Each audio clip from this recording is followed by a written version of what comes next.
En 2023, Boeing reste l'entreprise d'aérospatiale et de défense la plus valorisée au monde. Pourtant, Boeing accuse une baisse de 8% de sa valeur à 16,2 milliards de dollars. Selon de nouvelles données de Brand Finance, un cabinet d'expertise. Airbus, elle, reste deuxième avec une valeur de marque de 16,1 milliards de dollars, propulsée en revanche par une augmentation de 12% de sa valeur de marque.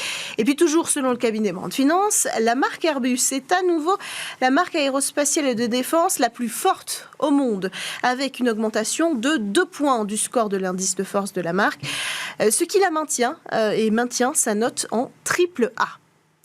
Autre actualité, Andreas Mogensen, l'astronaute européen de nationalité danoise, est rentré sur Terre cette semaine après 6 mois dans l'espace. Sa mission, nommée Eugene, était la deuxième mission de l'astronaute à bord de la Station spatiale internationale. Alors, dans la matinée du 12 mars, le vaisseau Crew Dragon Endurance de SpaceX ainsi que son équipage ont améri dans le golfe du Mexique.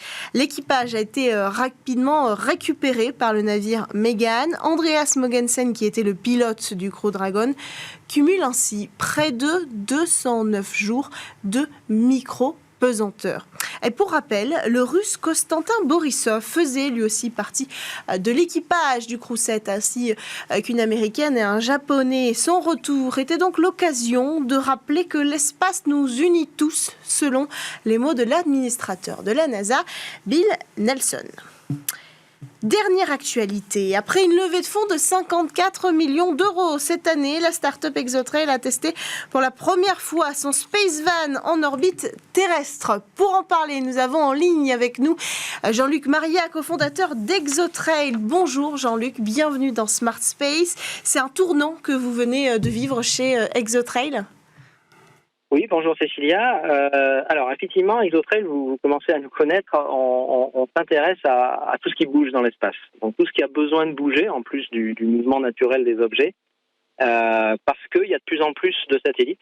Et tous ces satellites, ils vont avoir des besoins de rejoindre leur position nominale pour fonctionner.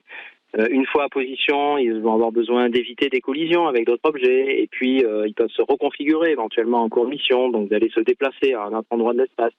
Et puis aussi des préoccupations en fin de vie, de pouvoir bouger les satellites, de libérer en fait la place qu'ils occupent pour des nouveaux. Tout ça, c'est de la mobilité, c'est ce qui nous intéresse chez Exotrail. Et depuis 2017, on a créé la société. On suit une stratégie de maîtriser 3 briques de base de la mobilité spatiale.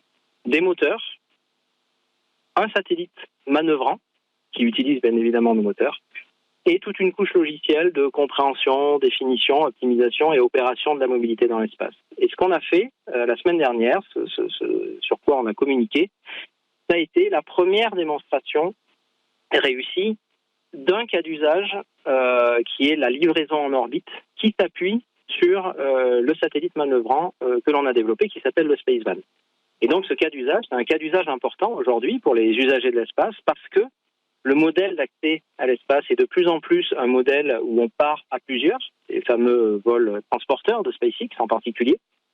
Sauf que ça amène tout le monde au même endroit, en même temps, à peu près. Tout le monde est libéré à peu près au même endroit. Et donc, il y a un besoin, c'est un premier cas d'usage de logistique spatiale, parce que c'est bien de ça dont on parle, qui est de pouvoir amener l'objet à un endroit qui n'est pas celui de la séparation avec la fusée. Et donc, ce qu'on a testé la semaine dernière, c'est que pour la première fois, on a libéré un objet qui était embarqué à l'intérieur de notre véhicule, à l'intérieur de notre Space Van, et on a positionné cet objet à l'endroit où il devait fonctionner. Cet objet, c'était un petit satellite.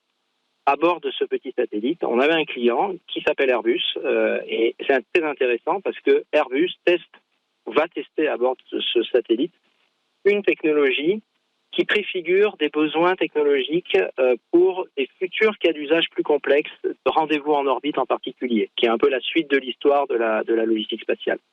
C'est ce qu'on appelle la livraison du dernier kilomètre, que vous venez de très bien définir. Ce Space Van, il a quelle vocation à long terme ? C'est-à-dire que combien vous voulez en produire à l'année ? Quels besoins vous allez pouvoir exploiter peut-être, et à partir de quand, surtout, puisque le test est réussi aujourd'hui ? Alors, à partir de quand? C'est à partir de maintenant, parce qu'on a réussi cette première démonstration. C'est effectivement, comme je le mentionnais, un premier cas d'application, ce que j'appelle un premier cas d'usage, qui est vraiment la logistique du dernier kilomètre.